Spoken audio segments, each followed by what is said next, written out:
In 2018, the set Lost Thunder would release. It was the final set release before the cataclysmic drop of the 3-prize Tag Team GX Pokémon, which would forever change the way the game was played. Due to the unique timing of the set's release, the cards in this set were played throughout one of the fastest changing times in the game, leading to some of them being initially successful and falling off, while others gained traction later due to synergy with new, more broken cards released during 2019 and 2020. Regardless of these circumstances, Lost Thunder remains one of the best sets we've ever seen, with so many good cards I cannot cover them all. Prepare for a doozy as we explore one of the modern greats of Pokémon. As the name suggests, Lost Thunder was the return of the popular Lost Zone mechanic, which is a place that cards go that they can never be recovered from. In this set, we saw the Lost Zone realized mainly through the Lost March deck. The Lost March deck was based around using the Lost March attack, which did 20 damage times the amount of Pokémon, except Prism Star Pokémon, in your Lost Zone. The best way to put Pokémon into the Lost Zone was with Skiploom, which could use its Floral Path to the Sky ability to search the deck for a Jumpluff, put that Jumpluff into play, and then Skiploom gets sent to the Lost Zone. Not only does this evolve Skiploom in a single turn, meaning that Jumpluff becomes effectively a Stage 1 in how fast it can hit the board, but it also gets 2 cards in the Lost Zone since Hoppip and Skiploom get sent there. With multiple Floral Path to the Sky abilities, you can quickly increase your damage. For when your Jumpluffs are out, then you can start swinging with Lost March. This deck also had a secondary attacker in Natu with Lost March, which for 2 colorless energy would also do 20 for each of your Pokémon except Prism Star Pokémon in the Lost Zone. Notably, Natu hit Psychic Weakness, which was very good at the time as many Psychic Pokémon were weak to Psychic types, and Fighting types were also weak to Psychic types. One of the other important pieces of this deck is Trumbeak with its Mountain Pass ability, which looks at the top card of your opponent's deck, and if you find a supporter card, you can Lost Zone it. Either way, Trumbeak goes to the Lost Zone. Trumbeak acted as a quick way to get cards into the Lost Zone as long as you could put the Trumbeak into your hand. Rarely would you actually hit a supporter with this effect, nor was that the point, but Trumbeak could just get your damage up very quickly. Another way to increase your damage very quickly is the Lost Blender item card, which put 2 cards from your hand into the Lost Zone, and if you do, you draw a card. This also helps you get Pokémon that normally would not put themselves into the Lost Zone, such as support Pokémon that you would use to set up into the Lost Zone for more damage. Only drawing a card, though, meant that this was giving up 3 cards for 1, so you'd have to optimize your draw with other supporter cards, not just Lost Blender. While the Lost March archetype was nowhere near as successful as its predecessor Night March, it was still a very exciting deck to come out of this set and is definitely worth mentioning. Ditto Prism Star is one of the best and most versatile cards we have ever seen for its Almighty Evolution ability that allows you to put any Stage 1 from your hand onto this Pokémon to evolve it. Of course, you can't evolve during your first turn or the turn Ditto was into play, but this allowed decks to have a way to toolbox any Stage 1 they want into their deck, since you wouldn't have to run the basic Pokémon associated with it. It was also good in decks with multiple Stage 1s, like Zoroark decks, which would then have access to evolve into any of their Stage 1s, and run tech lines like the popular Alolan Muck or Magearna, which would give you powerful effects that you didn't want to have to run multiple slots in your deck to take advantage of. Ditto Prism Star was seen throughout the entire time it was legal. As long as you were playing an evolution deck with Stage 1, chances are that Ditto was on the list of cards that you were considering for your deck, since its Almighty Evolution was quite good. Since it was a Prism Star, you could only run 1 Ditto in your deck, and it would be Lost Zone if it was knocked out. However, this was hardly a downside considering the upsides Ditto brought to your deck building. I don't think I've ever seen a card as universally loved as Ditto Prism Star, since people love running decks that evolve stuff, and Ditto's able to toolbox out decks in a way that few other cards are. I in fact love Ditto so much that I built an entire cube around using Ditto Prism Star's Almighty Evolution. Sorry to interrupt your history lesson on Lost Thunder, but I'd really appreciate it if you could subscribe to the channel if you like these videos. I create videos every single week, so stay tuned for more greatest sets of all time in the coming weeks. Another out-of-the-gate incredible card was Professor Elm's Lecture. Professor Elm's Lecture searched your deck for up to 3 Pokemon with 60 HP or less and put them into your hand. This was great in all sorts of setup decks, replacing the rotated Bridget supporter, which also grabbed basic Pokemon. While it did limit you to Pokemon with 60 HP or less, most evolution decks like Zoroark GX, Gardevoir GX, and Decidueye GX didn't mind this limitation. Professor Elm's Lecture was a staple in almost every single evolution deck, since you would use Tapu Lele's Wonder Tag on the very first turn of the game to find Professor Elm's Lecture and get yourself off to a great start with multiple basic Pokemon in play, which would be ready to evolve the next turn. In Zoroark decks, Professor Elm's Lecture was even better, as once Professor Elm's Lecture lost its usability past the opening turn, you could discard extra copies with Zoroark's Trade to get more draw without having to feel bad about the discarding effect. While Evolution saw a steep nosedive after the Sun and Moon to Lost Thunder format, Professor Elm's Lecture would continue to see play in any Evolution decks that did still pop up when Tapu Lele GX was legal, and in a few Evolution decks following the rotation of Tapu Lele GX as well. Alolan Ninetales GX, the fairy one, is one of the best cards from Lost Thunder, but unfortunately, due to the printing of the tag teams, which power-crept evolution Pokemon quickly out of the metagame, Alolan Ninetales saw a much shorter lifespan in the standard format than it really should have. It was great for its mysterious guidance, which when you play this Pokemon from your hand to evolve one of your Pokemon, you can search your deck for up to 2 item cards, reveal them, and put them into your hand.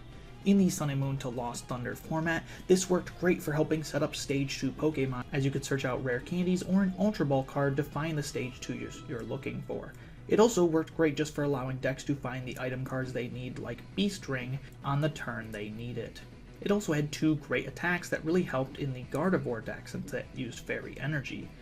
Snowy Wind did 70 damage and 30 to one of your opponent's benched Pokemon, which could set up multiple KOs at once, and the incredible Sublimation GX knocked out an Ultra Beast instantly, allowing decks to have a great answer to the popular Blacephalon GX, which we'll get to later. Part of what made Alolan Ninetales so good is that we already had a good Alolan Vulpix with a free incredible Beacon attack, and the Water Alolan Ninetales GX, which is already a great attacker. Look back to my video on best sets of all time, Guardians Rising, if you're curious on those. Alolan Ninetales was an instant staple of the Sun and Moon to Lost Thunder format, seeing play in tons of evolution decks and bringing Stage 2s to the forefront of the format.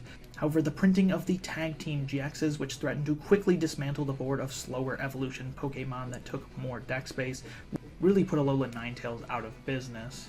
It's a shame that one of the most creative and cool cards we've seen for setting up was unfortunately so short-lived, though that's why many today still enjoy this Sun and Moon to Lost Thunder retro format. Blacephalon GX was out and out the strongest attacker of this set. It was an Ultra Beast Pokemon, which made sure that it took advantage of all the powerful Ultra Beast support cards like Beast Ring and Ultra Space. It also had 3 great attacks, Bursting, Burn, and Confuse your opponent, which could be great for a turn 1 attack, and it mainly used Mind Blown, which put any amount of fire energy attached to your Pokemon into the Lost Zone and did 50 for each card you put in the Lost Zone in this way. Blacephalon could quickly stack up damage, especially when you added damage modifiers from cards like Choice Band and the Beast Energy, which gave you plus 30 damage respectively each.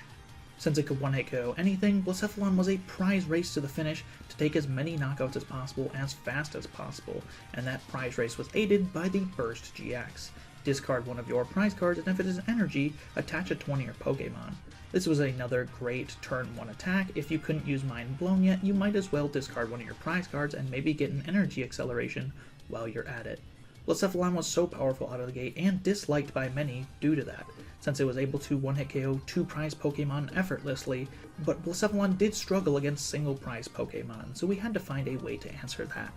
Blacephalon's partner in crime for this format was Naganadel from Lost Thunder, which used its charging up ability to attach energy from the discard pile to Naganadel.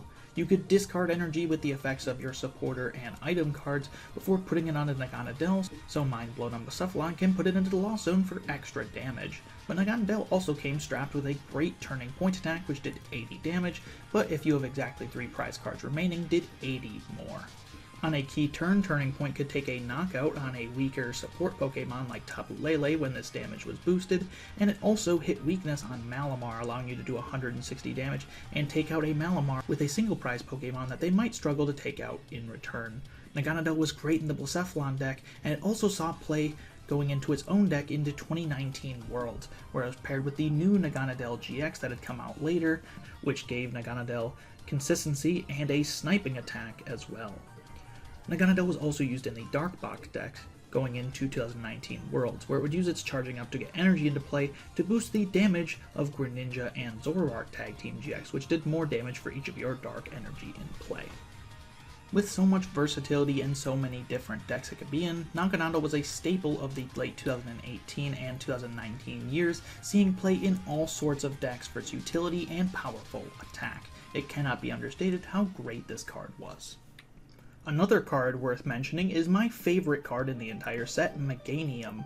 Meganium has the incredible Quick Ripening Herb ability. Once during your turn, you can choose one of your basic Pokemon in play and evolve it directly into a Stage 2 card from your hand, even if that Pokemon was just put into play. Being able to put Stage 2s into play immediately allowed you to form toolbox decks around Meganium and other powerful Stage 2s from the era, such as Swampert, which would let you draw cards, and attackers like Solgaleo GX, Gardevoir GX, and my favorite, Greninja GX. The Meganium deck saw a couple different forms, one of them being the spread version, which would spread a bunch of damage on your opponent's Pokemon and then devolve all of their Pokemon, using Porygon Z, which again could be put into play in a single turn. My favorite Meganium deck is Meganium Greninja, a deck I call Leapfrog, since Greninja can hop in and out of the active spot every turn, attacking for a single attachment of the Super Boost energy, which was present in this deck. Meganium also saw play a couple sets later on in the Unbroken Bonds format, where I knew Nidoqueen that searched out Pokemon from the deck and loved to have evolutions on board, gladly appreciated the help of Meganium and its Quick Ripening Herb ability. While Meganium was never attacking itself, it was one of the most unique cards we've ever seen, able to fill your board with Stage 2s and take advantage of the many cards in the Sun and Moon to Lost Thunder format that benefited evolutions. Shuckle GX was an interesting part of stall decks when it released, used for its Protective Shell ability, which prevented all damage done to Shuckle by your opponent's Pokemon with 2 or fewer energy attached to them. This countered the very popular Zoroark GX, which used 2 energy to attack, and using energy disruption cards like Enhanced Hammer, you could keep them from getting the amount of energy they needed to break through Shuckle. You'd use triple poison on Shuckle as well to poison your opponent and put 3 damage counters instead of 1 in between turns to wear down your opponent slowly instead of having to deck them out like normal stall decks. It also had the sometimes useful Wrap GX, which would do 40 and paralyze your opponent. If you could pair Paralysis with Poison, this could be quite a strong attack, though decks usually had switching cards to get out of these special conditions a couple of times. Shuckle was an interesting part in stall decks, being paired with Sceptile in its own stall deck, and being an inclusion in some other stall decks for its niche utility of Protective Shell. Celebi Prism Star is one of my favorite cards from the set. It used its Time Distortion attack to devolve each of your benched Pokemon as many times as you like, and put those evolution cards into your hand. This allowed you to devolve Pokemon with Playdown abilities and reuse them the next turn. The main way to use Celebi was in the expanded format, where it went really well with the Raichu Pokemon, from Burning Shadows, which would paralyze the opponent when it evolved. This meant that your opponent would have a hard time attacking. In addition to this, you could pair it with cards like Alolan Muck, which we got later, to discard your opponent's item cards from the deck and run them out of cards. It also paired great with the Milotic, which was seen a few years prior in the expanded format, which could recover any card from the discard pile when you evolved into it. While it was never a top-tier archetype due to Prism Star rule putting it to the Lost Zone if it were knocked out, it was an interesting and fun rogue deck that I was able to use and expanded to some fun success. This set would see a really cool grass deck come out of it. It was Sceptile GX, but first let's talk about Grovyle. Grovyle was great for its Sunshine Grace ability, which let you search your deck for a grass Pokemon and put it into your hand. This could be used to even search other Grovyle and use multiple Sunshine Grace. This was great for the Sceptile GX deck, since most Stage 2 evolutions had to rely on rare candy to get set up and would otherwise be going too slow. However, Grovyle guaranteed you could get multiple Stage 1s in play at once and set up consistently with rare candy too. Sceptile GX had a nice and beefy 230 HP and came with 3 great attacks. Mach Cut for 1 energy did 60 and discard a special energy from your opponent's active Pokemon, which was a solid way to disrupt decks reliant on double colorless energy, like Zoroark GX and Control decks. And it also had the Leaf Cyclone attack, which did 130, but unfortunately had to move a grass energy from this Pokemon to one of your bench. While the downside of Leaf Cyclone was annoying, having only one energy on Sceptile means it would be perfect to use Max Potion on to heal all of the damage off of Sceptile and discard that one energy if your opponent had not knocked out Sceptile during their last turn. You could also heal Sceptile, of course, with its GX attack Jungle Heal, which healed all damage from each of your Pokemon that have Grass energy, meaning that energy moved would allow you to heal from multiple Pokemon with your GX attack once per game.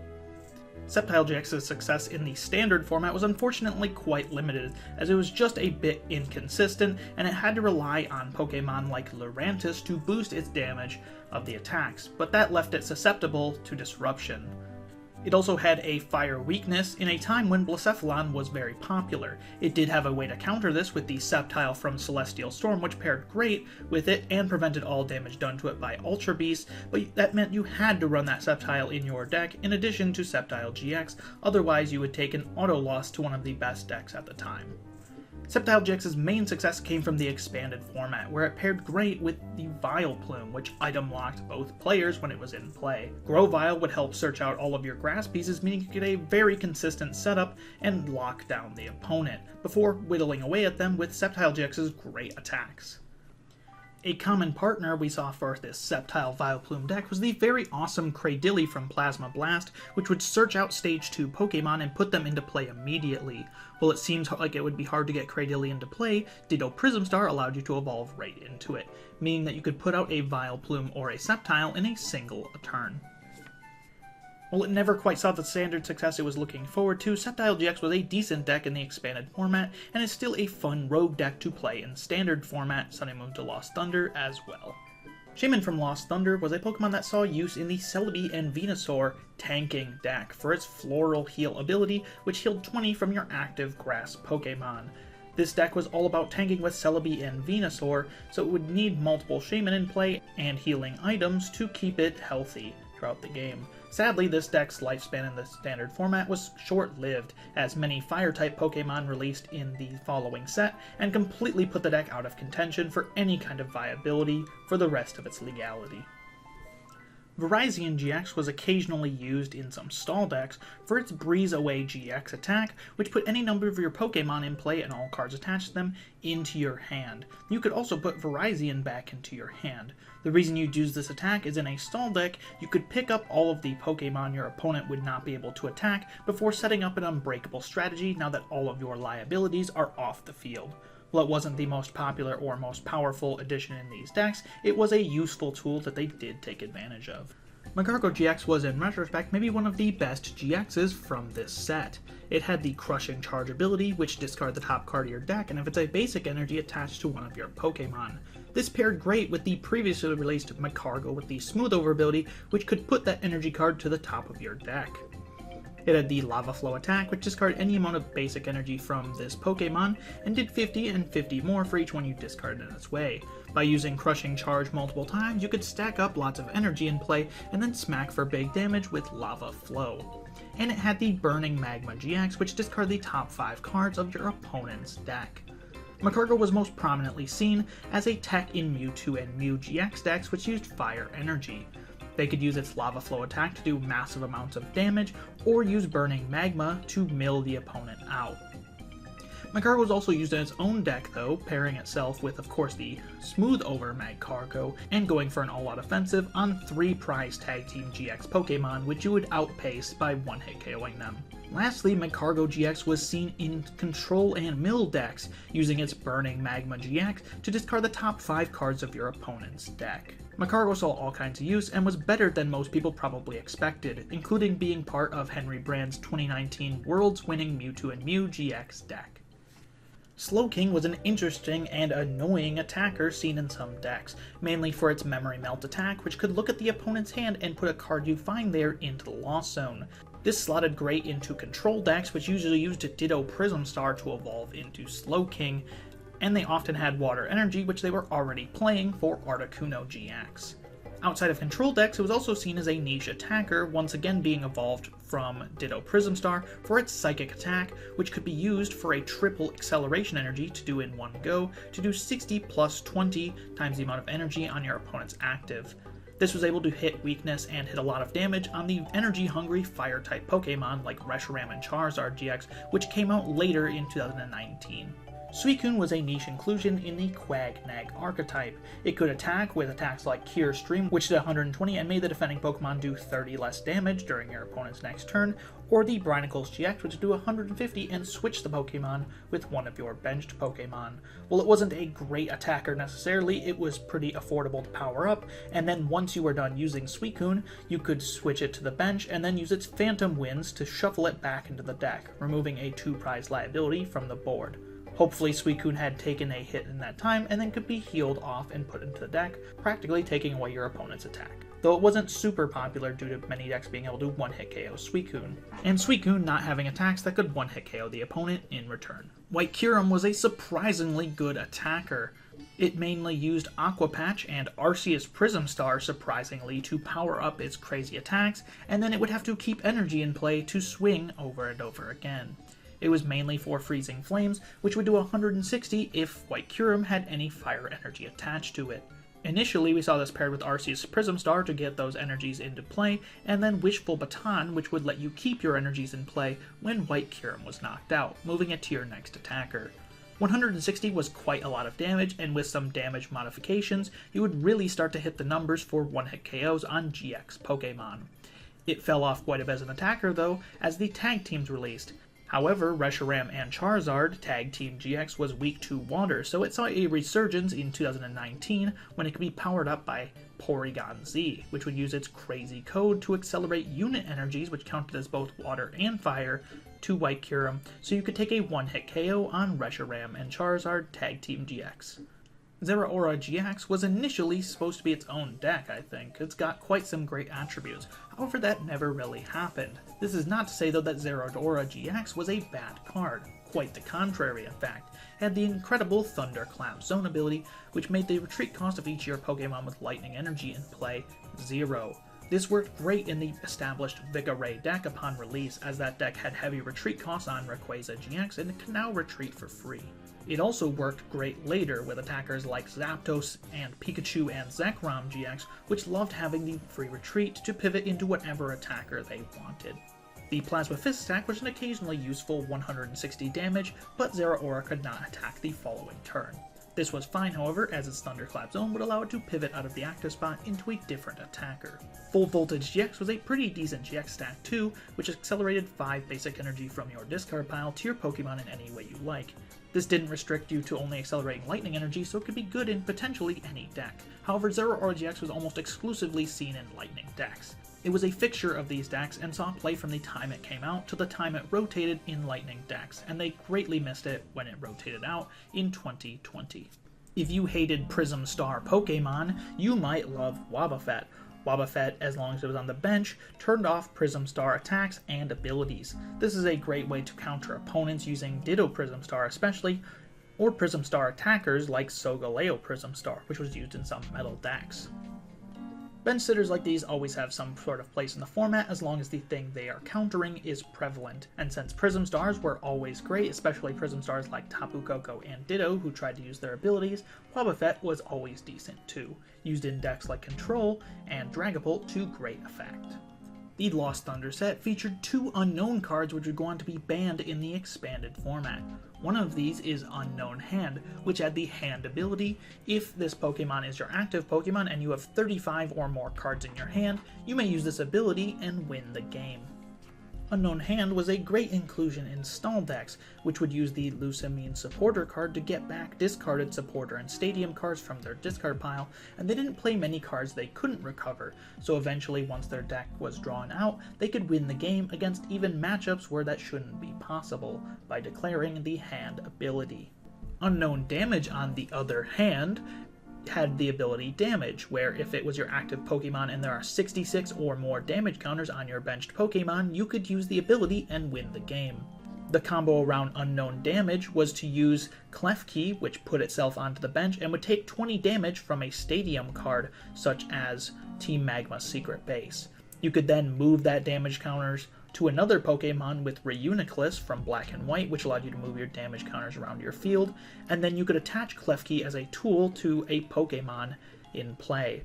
You would then use Weavile's tool removal ability to continually return Klefki back to your hand once it was attached as tool, so you could put it back down and get 20 more damage before moving the damage off, and you're starting to see the combo now, aren't you? While this combo never won any tournaments, I think Pokemon recognized the riskiness of having a combo that could win the game potentially on the second turn without any opponent's input, and they banned unknown damage from the expanded format. Girafarig from Lost Thunder is a staple in Control decks for its Get Lost attack, which put 2 cards from your opponent's discard pile into the Lost Zone. This could allow you to permanently get rid of resources that your opponent might try to recover, such as using an attack like Orangaru's Resource Management. It really helped both against opposing control decks, but also against Zoroark decks, which were popular around the time of Girafarig's release, which would try to get back their double colorless energy that had been discarded from them. Throughout the entire time Girafarig was legal, it was seen in most control and stall decks since Get Lost was such a valuable attack to slow your opponent down. It also took on added usage in the Unified Minds format upon the release of Mewtwo and Mew GX, which would put Pokemon in the discard pile to copy the attacks of. These one-of Pokemon that could then be put to the Lost Zone by Girafarig, meaning their attacks could no longer be copied by Mewtwo and Mew Tag Team GX. In the expanded format, Girafarig still sees play in all sorts of decks. Its most recent outing is as a counter to Regidrago V-Star, since you can once again remove Pokemon from the discard pile that they would copy the attacks of and put them to the Lost Zone, preventing your opponent from using those attacks. There's also just plenty of other ways to use Girafarig, such as in a stall deck, where you can remove your opponent's supporter cards like Guzma that would disrupt your strategy. Girafarig is definitely one of the most annoying cards from the set, and whether you love it or hate it, it was definitely good for the entire time it was around in the standard format, and it continues to succeed in the expanded format today. Shedinja was an annoying piece of stall decks for its Vessel of Life ability, which discarded Shedinja from play and attached it to one of your Pokemon as a tool card. When the Pokemon was knocked out, your opponent took 1 fewer prize card. This was great with Pokemon like Orangaru, which could continually loop Shedinja from the discard pile every single turn, and put Vessel of Life on your Orangaru every single turn as well. Doing this made it impossible for your opponent to take prizes once the loop was set up, and then you would then use your supporter cards for turn to annoy your opponent and get rid of their resources until they could not attack anymore. Longtime viewers of the channel would also know that I paired this with the annoying Durant Mill deck in Expanded, which loved not giving up a prize when it was knocked out to continue milling the opponent out. Giratina from Lost Thunder is one of the best attackers of this era. It's great for its Distortion Door ability, which if it's in the discard pile would put it onto your bench and put 1 damage counter on 2 of your opponent's benched Pokemon. Not only was the extra damage nice for softening up Pokemon to take knockouts on later, but Giratina could be infinitely reused, meaning you would never run out of attackers. It was used for its Shadow Impact attack, which would do 130 and put 4 damage counters on one of your Pokemon. This damage recoil was hardly relevant compared to the massive amount of damage that Giratina was putting out, and it was super easy to power up with Malamar, which Psychic Recharge would easily attach enough energy for Shadow Impact to be used every single turn. Giratina was a staple in Malamar decks from the time it released till the time it rotated, since its utility as a all-in-one attacker that was a single prizer and hit incredible amounts of damage, KOing other single prizers, made it really hard for decks to keep up with Malamar, especially other single prize decks. Another important piece of this combo was the Spell Tag item card, which when the Psychic Pokemon it was attached to is knocked out from damage from an opponent's attack, you got to put 4 damage counters on your opponent's Pokemon in any way you like. This encouraged your opponent to knock out Giratina when it self-damaged itself, and then your opponent would have to take 40 damage around your opponent's board. With Giratina's Distortion Door and the Spell Tag item card, you could stack up all kinds of damage on your opponent's Pokemon, while also one-hit KOing whatever Pokemon came into the active spot every single turn with Giratina's Shadow Impact. Sigilif GX was a niche but useful GX Pokemon, mainly for its Mirror Counter ability, which if it was your active Pokemon and was damaged by your opponent's GX or EX Pokemon, you put the same amount of damage done to Sigilif on your opponent's attacking Pokemon. This was great in Pikachu and Zekrom decks as it gave you a great way to answer the mirror match. Pikachu and Zekrom GX would do 150 damage with his attack, and then with weakness would then hit 300 damage, which when bounced back to Pikachu and Zekrom GX would knock it out. Sigilif would give up 2 prizes while your opponent's lightning attacker would give up 3. This is a great way to slow down your opponent if they got the upper hand in a mirror match, and it was also useful in the expanded Drampa Garb deck when it first released, since its attack Intercept GX could be used to do 60 times the amount of energy attached to your opponent's active Pokemon for a one-hit KO, and its always useful mirror counter still stayed relevant for just attacking with Sonic Wing as well. Nihilego was a splashable 1-energy attacker used for its Nightcap attack, which could only be used if your opponent had exactly 2 prize cards remaining, but you chose one of your opponent's Pokemon attacks, including the ones on the bench, and used it as this attack. With only 1 energy, you'd be able to copy powerful attacks, including GX attacks, that you did not have on your opponent's board. This was great in decks that used Rainbow Energy, since Rainbow Energy could pay for the psychic attack cost while not disrupting your normal attacks. It was especially good with Zapdos, which was another single energy attacker that loved Rainbow Energy, and with Spiritomb, which especially loved Rainbow Energy, since it put damage counters on Spiritomb to boost its attack damage. While it was never the most dominating thing in format, being able to copy any attack and hit the valuable psychic weakness was a consistently valuable aspect for Nihilego to provide, which many decks took advantage of. Our next 2 cards we'll be talking about are 2 fighting types that existed for the pure reason of hitting fighting weakness. Onix is an interesting one with its Land Crush attack, which would do 120 damage for 4 colorless energy. While this seems very difficult to power up, it was great in Malamar and Quagnag decks since they could charge up a bunch of energy and attach it to Onix for a one-hit KO. The one-hit KOs Onix was taking was mainly on Zoroark GX, which had 210 HP but was weak to fighting attacks like Onix's Land Crush. Land Crush could also take KOs on Pikachu and Zekrom GX, which was released one set later, which had 240 HP on the dot, so Land Crush would take a nice and even one-hit KO. Another splashable attacker that attacked for a little less energy was Larvitar, with its second strike, which if the opponent's active Pokemon already had 3 or more damage counters on it, did 70 more damage. While 80 damage is not nearly as much as Onix's guaranteed 120 damage, this worked great in Malamar spread archetypes, which would set up a bunch of damage on your opponent's board, 3 especially was easy to do, and then you'd be able to do 160 damage with weakness, or if you used a choice band, you would be able to do 220 with weakness, which took out a Zoroark GX. While Larvitar was not as splashable as Onix, both of these fighting attackers were good in their own right, being unexpectedly powerful for how good of a weakness fighting was to hit during their time of legality. Alolan Meowth from this set had a really unique Spoil the Fun attack, which if you went second, did 60 more damage during your first turn. While this attack only worked for full effect on your first turn if you went second, it allowed decks to negate the disadvantage of going second by getting an attack off. This worked especially good in VMAX style decks like Dragapult and Eternatus, which would otherwise not be attacking until the second turn of the game. Spoil the Fun being a free attack also meant that they got to conserve their energy for their main attackers after Alolan Meowth was done. Durant was a niche but useful piece in control decks. Its knockover attack would discard any stadium in play, but more importantly, its Mountain Munch attack would discard the top 2 cards of your opponent's deck.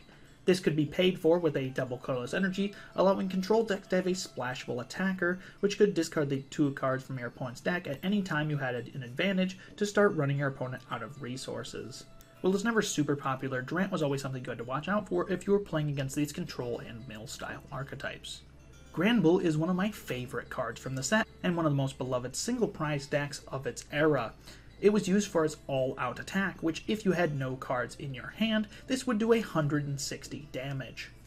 160 for a single energy is an incredible amount of damage, and since Granbull had 130 HP and a resistance to darkness, it lived attacks from the very popular Zoroark GX. If Granbull was knocked out, however, it took advantage of its fairy typing to use Diantha, which would allow you to recover any 2 cards from your discard pile, making it really easy to continually chain attackers. While having no cards in your hand sounds like a downside, using cards like Magearna with Smooth Over and Oranguru with Instruct, you were able to easily set up this combo and then make sure you could find the cards you need to set it up again turn after turn, so it wasn't that big of a downside. While it did struggle with cards like Alolan Muck that would lock its abilities, Granbull was a consistently strong single prize deck for the first few sets of its release. Carbink was decent for its Wonder Ray attack, which seems bad, but would do 30 damage, and during your opponent's next turn, it became immune to all effects of attacks, including damage done to it by Pokemon that have an ability. This could be used to annoy your opponent, since if they only had Pokemon with abilities in place, like many evolution decks did, they would struggle to break through Carbink and its lock. It was also hard to remove this effect, so if Carbink could lock down your opponent, you could potentially instantly win just by spamming its Wonder Ray attack, and eventually your opponent would either deck out or lose too many prizes to play the game. Xerneas Prismstar was a niche one-prize attacker in fairy decks. It used its Path of Life when it moved from the bench to become their active to move energy to it to power up its attacks. And since its Brighthorn attack would do 160 damage, but not allow you to use Brighthorn during your next turn, it was a great way to use a single prize attacker with a lot of HP and a lot of damage to take down opposing Pokemon's single prize attackers, making it difficult for your opponent to defeat your fairy strategy. While it was limited to exclusively fairy strategy due to the heavy attack cost, it was quite a decent attacker in decks like Guardian, which would have a bunch of fairy energy in play. Later on in its lifespan, Xerneas would take on an even bigger role in decks, seeing play in Mewtwo and Mew GX decks. With the release of Sword and Shield, Mewtwo and Mew GX now had both Rainbow Energy and Aurora Energy, which count as any type of energy when attached to Pokemon. This means Xerneas could move those energy over and use its Brighthorn's attack. Having a fairy Pokemon that hit 160 damage was incredibly important due to the popularity of Arceus and Dialga Palkia GX, which was one of the strongest cards in this format, and possibly ever printed.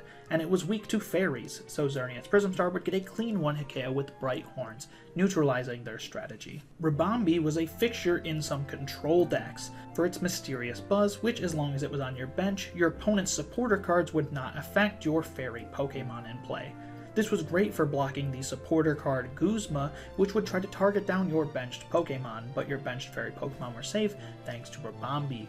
This card became especially problematic with the printing of Florges and the Lillie's Pokédoll item card, meaning your opponent would have to attack repeatedly into Lillie's Pokédoll, which Florges would recycle, and then your opponent would not be able to easily gust around, since Ribombee would block your opponent's gust supporter cards like Guzma. Ribombee is one of those Pokemon that has an obviously ridiculous ability effect that might have even become way too problematic down the line, but with Sword and Shield discontinuing the printing of fairy Pokemon, we'll never know what Ribombee's full potential might have been.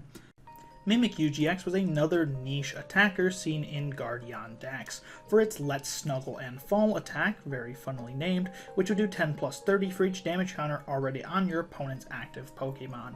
This was a great way to finish up Pokemon that had already been set up with a previous attack. It also had the Good Dream Fear GX attack, which would shuffle one of your opponent's benched Pokemon and all cards attached to it into their deck. This GX attack was so good that some control decks also took advantage of it. By teching one Mimikyu and a Rainbow Energy of some sort, you'd be able to have access to this pretty decent GX attack, which made it annoying if your opponent had Pokemon that were hard to get into play. Dialga was an underrated attacker in its initial Sun and Moon to Lost Thunder format for its turn-back time attack. Dialga was an underrated attacker in its initial Sun and Moon to Lost Thunder format for its turn-back time attack, which would do 60 and devolve your opponent's Pokemon by putting the highest stage into their hand. This was an underrated attacker due to the Solgaleo GX deck not being fully explored at the time. Its turn-back time is able to one-hit KO Pokemon like Zoroark GX that evolve from 60 HP Pokemon. While you only do get one prize card for knocking them out, a lot of times your opponent is not prepared to be one-hit KO'd when they have a 210 HP Pokemon on their board and you do not have a one-hit KO set up on your board yet. It's also got the decent Power Blast attack, doing 130 damage for 4 energy, which 130 is a relevant number for one-hit KOing other single prize attackers, like the previously mentioned Granbull and Giratina from Lost Thunder. Blissey was a niche but fun attacker for its powerful Slap attack, which flipped a coin for each energy attached to it and did 80 for each heads. Blissey was played a couple of different ways. One of the ways was with the Welder supporter card, which would accelerate 2 fire from your hand to Blissey, and then you could attach a third for turn, meaning you could hit up to 240 damage with the attack. Another way that Blissey was played was with Porygon Z, and this is where things got crazy. With its crazy code ability that allowed you to attach as many special energy as you liked to your Pokemon, you could power up Blissey with powerful special energy cards, like Triple Acceleration Energy, and later cards like Twin Energy, to make powerful Slap flip 10 or more coins to guarantee knockouts if you could at least hit half of them. Lugia GX was a cornerstone piece in stall strategies. It was mainly used for its Lost Perch GX attack, which put your opponent's active Pokemon and all cards attached to it into the Lost Zone. If your deck had a Pokemon they could not deal with, or a Pokemon that was just a bit too annoying, just get rid of it with all cards attached to it.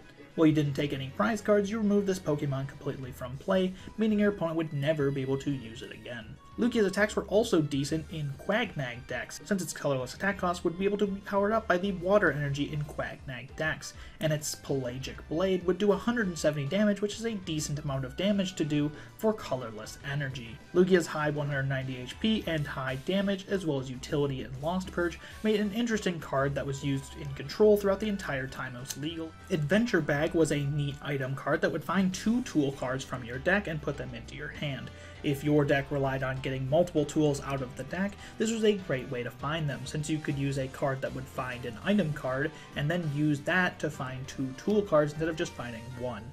My favorite way to use Adventure Bag happened later with the Whimsicott deck that would come in Vivid Voltage. While Adventure Bag was already rotated in the standard format at this time, it was really fun and expanded. With Adventure Bag, you could quickly set up a 490 damage attack with Whimsicott's Flying Fury, which was really fun. I think Adventure Bag's most notable placements were in decks with Jirachi from Team Up, which would come out in the next set. Adventure Bag could find the Escape Board tool card, which is exactly what Jirachi needed to set up and use its ability every turn. You could also find niche tool cards in decks like Blacephalon, which already used Jirachi, and find tool cards like Beastbringer, which would allow you to take extra prizes in some scenarios. Throughout the entire time it was legal, if your deck loved tools, you probably loved Adventure Bag, so it's definitely worth mentioning. Choice Helmet is a really neat tool card, which reduces the damage that your Pokemon take from attacks from GX and EX. If you didn't know, this is a reverse effect from the Tool Choice Band, which increased damage done to GX and EXs by attacks.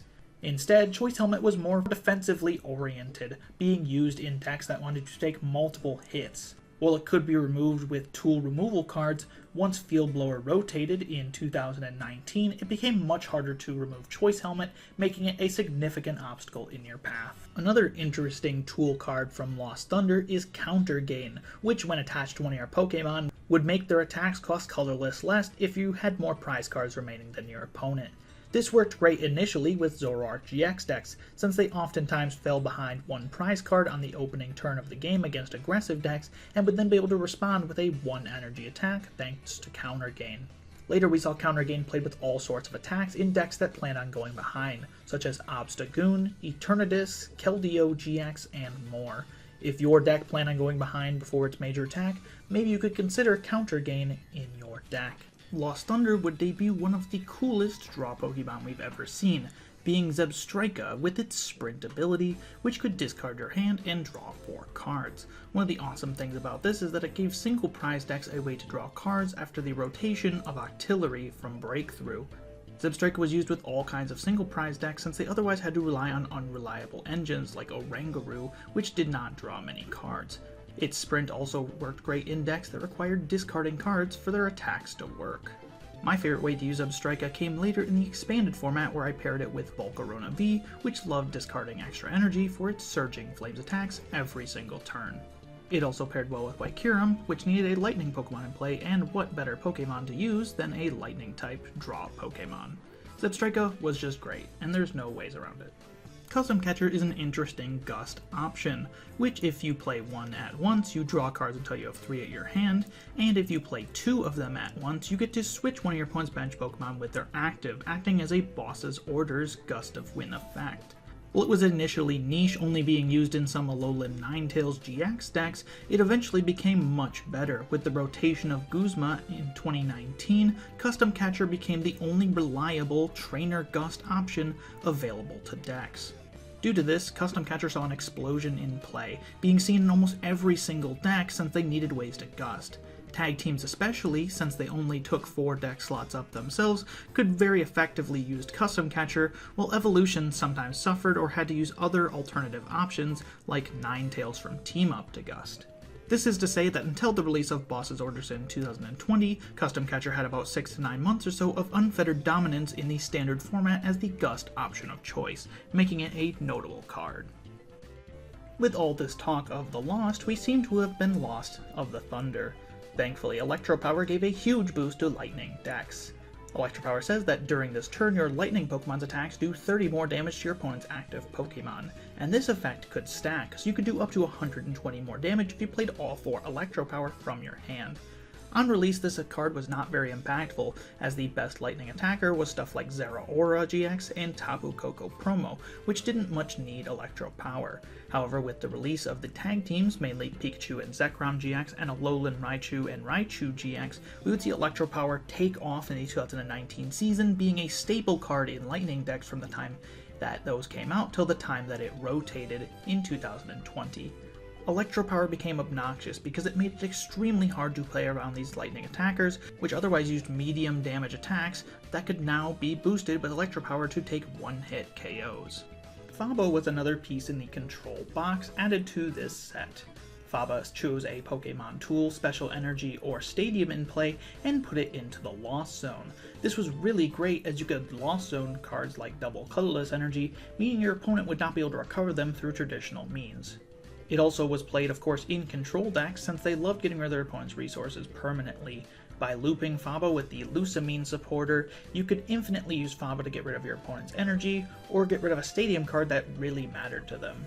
Throughout the entire time Faba was legal, it was a staple in control. However, some regular decks took advantage of it to remove important assets of their opponent, especially in the expanded format with Versus Seeker to reuse Faba every single turn. It wouldn't be a modern Pokemon TCG set if there wasn't some sort of ridiculous pack filler to fill for the next year of sets. Lost Thunder debuted the Fairy Charm tool cards, which gave the Fairy Pokemon they're attacked to immunity from GX and EX that matched the description of the card they were attached to. Lost Thunder would debut Grass, Psychic, Fighting, and Dragon-typed Fairy Charms. The Grass-type Fairy Charm was not very good, unfortunately, as Grass types weren't good for most of the time it was legal. However, the Psychic Fairy Charm was great for countering Psychic attackers that came up later around the time of Mewtwo and Mew GX's release. However, Mewtwo and Mew itself could just use attacks to get around it, such as sniping attacks or shred attacks, which it often played in its toolbox of attackers. Lastly, Fairy Charm Dragon wasn't immediately impactful due to Victini being the best dragon deck at the time. However, later when we get Arceus Dialga and Palkia GX, you could use it as a win more card to double down on your Fairy dominance over the Dragon deck. None of these Fairy Charms were as impactful as some of the Fairy Charms we would get later, but it's definitely worth mentioning that this set debuted one of my least favorite things to open up in a booster pack. The Lost Thunder set debuted some incredible Prism Star Stadium cards, which were new to this set. Heat Factory Prism Star discard a fire energy from your hand and drew 3 cards.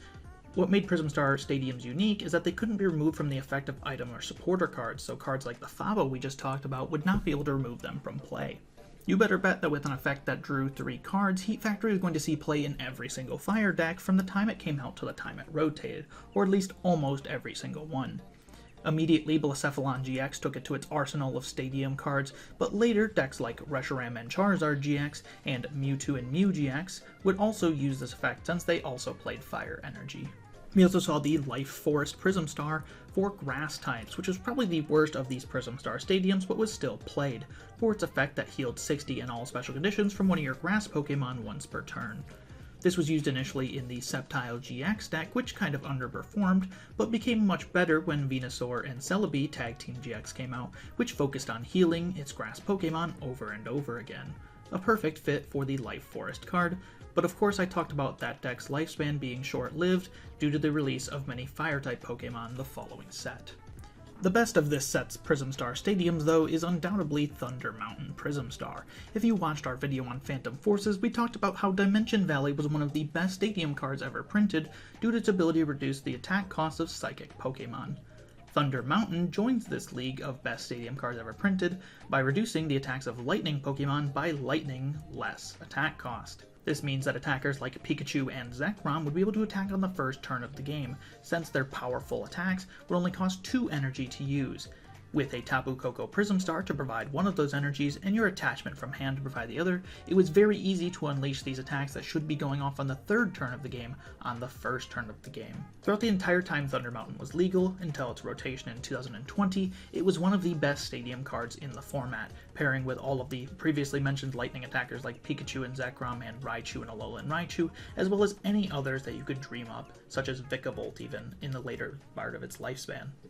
Lusamine Prism Star was an interesting Prism Star supporter card, which could be only used if your opponent had 3 prize cards remaining, but would prevent all damage done to your Ultra Beast by attacks during your opponent's next turn. This meant that all of your Ultra Beasts in play would be immune to effects of your opponent's attacks, even if they'd been gutted up from the bench.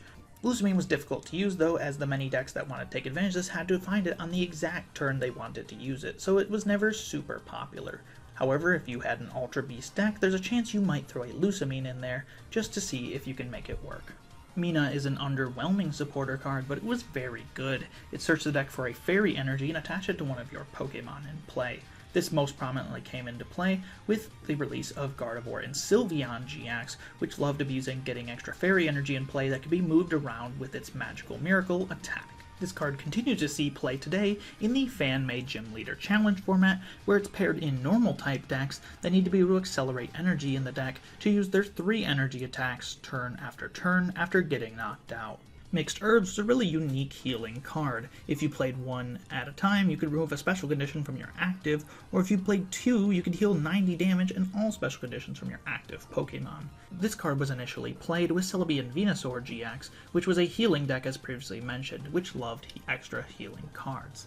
It later got even better with the release of Unbroken Bonds, which released the Green's Exploration Supporter, which would search out 2 trainer cards from your deck, meaning you could grab both halves of this Mixed Herb combo. Green's most often paired with Reshiram and Charizard in this way, allowing you to heal off damage from your bulky fire attacker.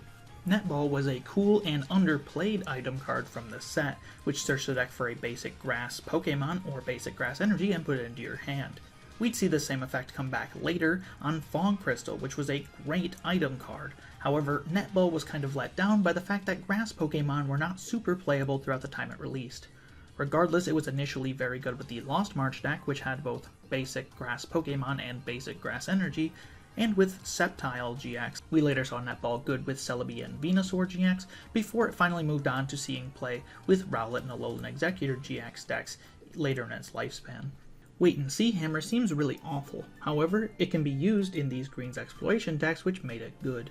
It says that you can only use it on your first turn if you go second, and it discards energy from one of your opponent's Pokemon. Due to Green's Exploration being able to search out 2 trainer cards from the deck, it was good in those decks as a way to come back for a punishment of them going second. Since the opponent went first and got an energy advantage, you could take that advantage away with Wait and See Hammer, but it wasn't seen much outside of these decks.